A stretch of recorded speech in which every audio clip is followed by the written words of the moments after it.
నమస్తే. కులగణన సర్వేలో బీసీలకు అన్యాయం జరిగిందంటూ బీసీ వర్గాలంతా కూడా సర్కార్ పైన మండిపడతా ఉన్నాయి.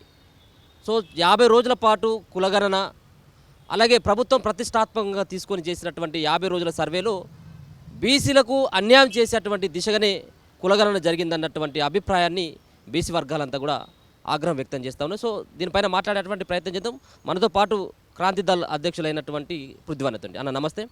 జై తెలంగాణ అన్న, ముందుగా ఈ సంబంధించినటువంటి కులగణన సర్వేలో బీసీలకు సంబంధించినటువంటి సంఖ్యను తక్కువ చూపేటటువంటి ప్రయత్నం ఇప్పుడు ఉన్నటువంటి రాష్ట్ర సర్కారు చేస్తుందన్నటువంటి ఆరోపణలు బలంగా వినపడతా ఉన్నాయి. సో మీరు దీన్ని ఏ విధంగా చూస్తారు? నేను ఇది బయట పడకముందే సర్వే జరుగుతున్నప్పుడే నేను మొదలే చెప్పిన, ఇది బోకస్, ఇది వాస్తవాలు దీంతో బయట పెట్టించే ప్రయత్నం జరుగుతలేదు. ఎందుకంటే కేసీఆర్ తీసినటువంటి డేటానే వీళ్ళు రాగానే ఇమ్మీడియట్గా మేము ప్రజల ముంగట ఉంచుతామని చెప్పని అన్నారు. ఆ పని వీళ్ళు చేయలేదు. అంతకుముందేమో అధికారంలో రాకముందేమో మొత్తుకున్నారు కేసీఆర్ ఆ డేటా బయట పెడతలేడు. వీళ్ళు బయట పెట్టడానికి కారణం ఏంటంటే వీళ్ళు బోకస్ డేటా ఇవ్వదలుచుకున్నారు అనేది నేను ఫస్ట్ నుంచి చెప్పిన. నేను అన్నది అదే కరెక్ట్ అయింది. ఇదంతా ఈ డేటా అంతా రేవంత్ రెడ్డి డైనింగ్ టేబుల్ కాడ కూర్చొని డ్రాయింగ్ టేబుల్ మీద కూర్చొని కాక్ అండ్ బుల్ స్టోరీస్ లెక్క ఇవన్నీ పెట్టి లెక్కలేసి రాసి పెట్టినది అంతా ఉట్టి బక్వాస్ బోకస్. దాదాపు అరౌండ్ 65% ఉంటారు ఓన్లీ బీసీసే. బీసీ ఎస్సీ ఎస్టీ మైనారిటీస్ కలిపి ఆల్మోస్ట్ 93% లాస్ట్ టైము కేసీఆర్ చేసిన డేటాలలో. ఇంకేమన్నా పెరుగుతుంది. ఎందుకంటే ఫారూక్ కాస్ట్ సంబంధించిన వాళ్ళు బాగా అమెరికాకు అటు ఇటు పోతున్నారు కాబట్టి, కానీ ఆడ సెటిల్ అవుతున్నారు, ఆడ సిటిజన్షిప్ తీసుకుంటున్నారు, వేరే దేశాలలో పోతున్నారు. ఇది ఇంకా పెరుగుతుంది, కానీ తగ్గినట్టుగా చూపించడం అనేది ఇదంతా ఒక బక్వాస్. ఇది జనాలను ఉట్టిగా బోల్తా పడేస్తున్నారు. ఇది ఒక ఫ్రాడ్. ఈ data it self is a fraud. మంత్రి మండలి మొత్తము జనాన్ని తప్పుదోవ పట్టించేసి వాళ్ళు కూర్చొని వాళ్ళ ఇష్టం వచ్చిన లెక్కలు పెట్టుకొని ఈడబ్ల్యూఎస్ స్కీమ్ కింద దాన్ని బలపరిచే ఉద్దేశంతో చేసుకొని 7% ఉన్న వాళ్ళకు 10% ఎట్లా మీరు రిజర్వేషన్ ఇస్తారంటే దాన్ని డబల్ చేసి పడేసారు. ఇప్పుడు ఎవరు అడగనీయకుండా చేసేందుకు.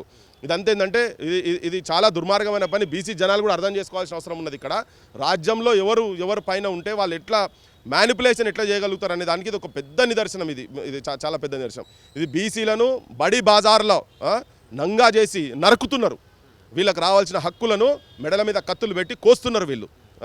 ఇప్పుడు 42% వీళ్ళు మేనిఫెస్టోలో పెట్టి బీసీ రిజర్వేషన్ ఇస్తా అన్నారు కదా, దాన్ని కట్ చేసేందుకే ఇదంతా పెద్ద కుట్రతో జరిగింది. వాళ్ళు ఏంటంటే ఇప్పుడు లెక్కలు మళ్ళీ ఏంటంటే మేమంతా డేటా చేసినామని చెప్పి దొంగ లెక్కలు ఇవన్నీ మొత్తం దొంగలు వీళ్ళు. ఈ ప్రభుత్వమే అసలు ఇది చూసిన తర్వాతనైతే చాలా ఇబ్బంది అనిపిస్తున్నది. మొన్నటి దాకా అసలు ఎక్కడ ఏది చూసినా కానీ 93 కన్నా తగ్గలేదు.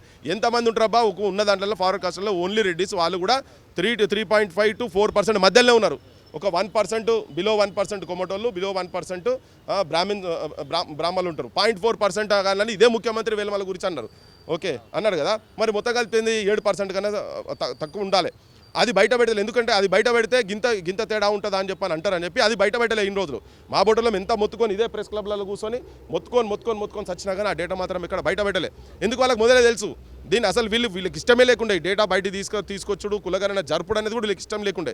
ప్రెషర్తోని బై ఫోర్స్ 6 నెలలు చేస్తాం అన్నోళ్ళు మేము అలాంటి వాళ్ళం అందరము ఇంటలెక్చువల్ తెలంగాణలో ఉంటున్న ఇంటలెక్చువల్స్ చాలామంది వచ్చి ప్రెషర్ చేస్తే అది చేసిన దాన్ని అబద్ధాల డేటా ఇది మొత్తము పచ్చి దొంగ లెక్కలు, ఫ్రాడ్ గవర్నమెంట్ ఇది క్లియర్ కట్గా చెప్పాలంటే. ఇప్పుడు ఎస్సీలు సైతం కూడా పదే ఇప్పుడు మందకృష్ణ గారు కూడా చెప్తా ఉంటారు మేము 1 కోటి మంది ఉన్నామని చెప్పేసి. ఇప్పుడు చూసిన తర్వాత లెక్కలు కేవలం వీళ్ళు చూపెడుతున్నటువంటి లెక్కల ప్రకారం కేవలం ఎస్సీలు ఉన్నది కేవలం 61,84,119 మంది. వీళ్ళ పర్సంటేజ్ చూసినట్టయితే 17.43% సంబంధించినటువంటి వాళ్ళే అని. ఒక పక్కన బీసీలు ఉద్యమం చేస్తూ ఉన్నారు. ఎస్సీలకు సంబంధించిన వర్గీకరణ పైన పూర్తిగా ఇప్పుడు అంతా కూడా ఈ రెండింటికి సంబంధించిన అంశాలు చర్చ నడుస్తున్నటువంటి సందర్భంలో ఈ విధమైనటువంటి డేటాని ఇప్పుడు తెర మీద తీసుకురావడానికి ఏమని చెప్పేసి అర్థం చేసుకోవచ్చు దీన్ని. ఇప్పుడు జనాన్ని కన్ఫ్యూజ్ చేసేందుకు ఇది కాదు మీ లెక్కలు వేరే ఉన్నాయని చెప్పేటందుకు ప్రజల లోపల ఒక మిస్ఇన్ఫర్మేషన్ స్ప్రెడ్ చేసి ఇప్పుడు జనం చాలామందికి ఏమిటి అయ్యో గింతనే ఉన్నామా అనేది ఉంటుంది కదా. కానీ ఇవన్నీ లెక్కలు చాలా నువ్వు డిఫరెంట్ దానిలో లెక్కలు చేసినవి వాటికి మొత్తం ఏది చూసినా కానీ ఇప్పుడు ఎస్సీలది చూసినా కానీ ఎస్సీలది పెరగాల్సిన అవసరం ఉంటే తగ్గుతుందా? అబ్బా నాకు అర్థం కాదు. జనాభా పెరుగుతుందా? భారతదేశం తగ్గుతుందా? తెలంగాణలో అందరూ ఒకటే సింగిల్ చైల్డ్తో ఆగి ఉన్నారా? అది ఇంకా పేదోళ్ళల్లో ఇంకా 2, 3, 4 కంటున్నారు. ఇంకా ఆ సిచ్యువేషన్ ఉన్నాక పెరుగుతుంది కదా. ఇంకా ఫార్వర్డ్ కాస్ట్లో ఏమైనా ఉంటే తగ్గుతుంది. ఎందుకంటే వాళ్ళు 1 child 2 child వరకే పరిమితం అవుతున్నారు. ఇవన్నీ ఏంటంటే ప్రభుత్వము ఈ దొంగ లెక్కలు చూపించి ఈడబ్ల్యూఎస్ స్కీమ్ను బలపరిచే విధంగా బీసీలు దాంట్లో నష్టపోతున్నారు. కాబట్టి మీరేం నష్టపోతలేరు, మీరున్నది ఇదే 46% అని చెప్పని మాట్లాడడం అనేది ఈ జనం లోపల రేపు పొద్దుగల తీసుకోబోడు ఖాయం. ఇది తప్పు. మీరు మీరు ప్రాపర్ లెక్కలు చెప్పి అర్హత ఉన్నోళ్ళకు డిఫరెంట్ ఉండాలని ఇది ఎక్కడ కథ గిద్ద దొంగ లెక్కలు ఎక్కడిది నాకు అర్థం కాదు. అందుకే డే 1 చెప్తున్నా, ఫస్ట్ నుంచి వీళ్ళు చేస్తున్నప్పటి నుంచి నేను దానిలో భాగస్వామ్యం ఉన్నా. నేను గవర్నమెంట్తో జరిగే చర్చలప్పుడు ఉప ముఖ్యమంత్రి పొన్నం ప్రభాకర్ గారు వాళ్ళతో కూర్చున్నప్పుడు కూడా నేను ఆ టీంలో పోయినాం. మేము ఇక్కడ నుంచి పోయినాం. ఈవెన్ బీసీ కమిషన్ వీళ్ళు జనాభా లెక్కలు చేయాలనుకున్నప్పుడు కూడా ఆ మీటింగ్స్ అన్ని పార్టిసిపేట్ చేసినా అప్పుడే చెప్పినాం మేము, మీరు అది పెట్టండి బయట పెట్టండి అని. వాళ్ళు బయట పెట్టలేదు. సో నేను డే 1 చెప్తున్నా ఇది తప్పుల తడక అవుతుంది, ఇది కావాలని వాళ్ళు ఇళ్లలో కూర్చొని రాసుకున్నటువంటి డేటా ఇదంతా అని చెప్పని అది ఆ గాడికే వచ్చింది. అది 2014లో చూసినట్టయితే ఓసీలకు సంబంధించినటువంటి రెడ్డిలు కావచ్చు, వెలమలకు సంబంధించినటువంటి పర్సంటేజ్ని కనుక చూసుకున్నట్టయితే కేవలం 7% మాత్రమే ఉండేది. సో ఇప్పుడు చూసుకున్నట్టయితే ఓసీ ముస్లింలు, ఓసీలు అంటే రెడ్డిలు కావచ్చు, వెలమలు కావచ్చు, వాళ్ళ సంఖ్యను చూసినట్టయితే దాదాపుగా 16% పెరిగింది, అంటే డబల్ పెరిగిపోయింది. కానీ బీసీలకు సంబంధించినటువంటి ఈ దీంట్లో వాళ్ళ సంఖ్య తగ్గిపోయింది. సో ఏంటిది అసలు ఇది? ఇది ఎంత అన్యాయం! ఇది పెరిగి ఉంటుందా? పెరుగుతుందా? ఇది కరెక్టా? ఇవన్నీ పచ్చి దొంగ లెక్కలు, వీళ్ళన్నీ దొంగ మాటలు, లంగా మాటలు, బక్వాస్ బోకస్ గాళ్ళు ప్రభుత్వాలు నడుపుతున్నారు. నాకు నేనైతే ఇది చూసిన తర్వాత నాకైతే ఇంత ఘోరం ఉంటుందా? ఇంత అన్యాయమా? ఇది పక్కా అందరు కూర్చొని, అందుకే అంటున్నా వీళ్ళు కూర్చొని రాసినటువంటి లెక్కలు వాళ్ళు కూర్చొని మభ్య పెట్టి మత్పరిచి మాయ చేసినటువంటి లెక్కలు ఇవి, మాయ లెక్కలు ఇవన్నీ వీళ్ళు చేసినాయన్ని. డబల్ ఎట్లయితుంది అబ్బా నాకు అర్థం కాదు. 7% ఇది 17%, 14%, 17% దాకా ఒక్కొక్కటి అవి ఇవి కలిపితే ఎట్లయితే ఇవన్నీ? ఇదే బోగస్ కాకపోతే ఇంకేంటి చెప్పు? మరి ఎక్కడికి వెళ్ళి ఊడిపడ్డారు? గింత షార్ట్ టైంలో గింత పర్సెంటేజ్ ఎట్లా పడతారు?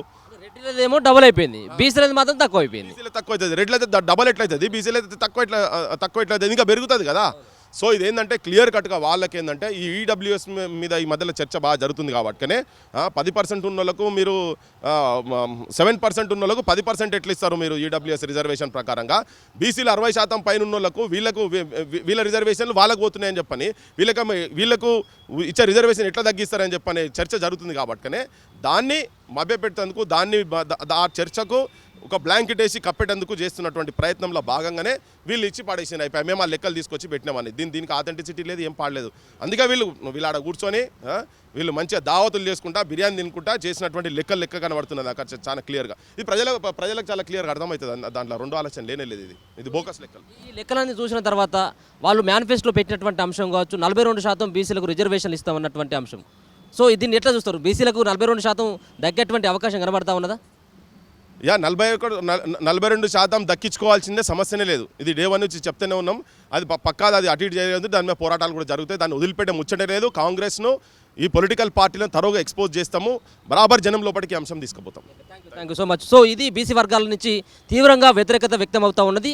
రెడ్డిలకు సంబంధించినటువంటి రిజర్వేషన్లు కావచ్చు, రెడ్డిలకు సంబంధించినటువంటి జనాభా మాత్రం సంఖ్య పెరుగుతుంది, కానీ బీసీలకు సంబంధించినటువంటి ఈ కులగణన సర్వేలో తక్కువ చేసి చూపెట్టడానికి ప్రధానమైనటువంటి కారణం ఈడబ్ల్యూఎస్ కోటాని రెడ్డిలు, వెలమలు, కులాలు పెంచుకోవడం కోసమే వాళ్ళ సంఖ్యను పెద్దగా చేసి చూపెట్టేటువంటి ప్రయత్నంతో పాటు ఎస్సీలు అలాగే బీసీలకు సంబంధించినటువంటి కులగణన సర్వేలో వాళ్ళ పర్సంటేజ్ తక్కువ చూపెట్టేటువంటి ప్రయత్నం చేస్తుందన్నటువంటి ప్రధానంగా బీసీ వర్గాల నుంచి ప్రధానంగా ఆరోపణలు వినబడతా ఉన్నటువంటి పరిస్థితి కనబడతా ఉంది. కెమెరా పర్సన్ గణేష్తో అనిల్, హైదరాబాద్.